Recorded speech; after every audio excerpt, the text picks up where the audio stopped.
ఈ రోజు తూర్పుగోదావరి జిల్లా సామర్లకోటలో ఉన్నటువంటి ప్రసిద్ధ శైవలింగ క్షేత్రమైనటువంటి శ్రీ కుమార భీమేశ్వర స్వామి ఆలయాన్ని సందర్శించడం జరిగింది. ఈ యొక్క ఆలయం యొక్క నిర్మాణం చాలా అద్భుతంగా ఉంది. ఈ యొక్క ఆలయాన్ని తూర్పు చాళుక్యులు క్రీస్తు శకం 892 నుంచి 922 మధ్య కాలంలో నిర్మించడం జరిగింది.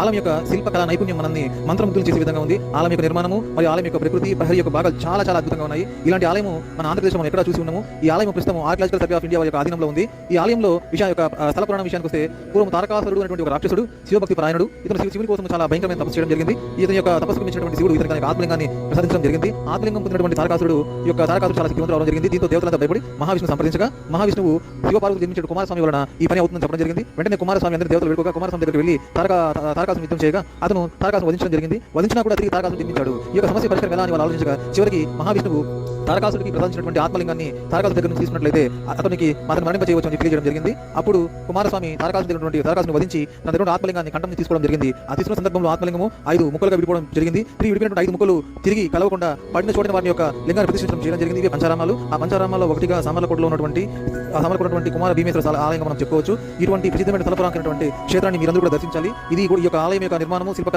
నైపుణ్యము నభూతో నభవిష్యత్. ధన్యవాదాలు.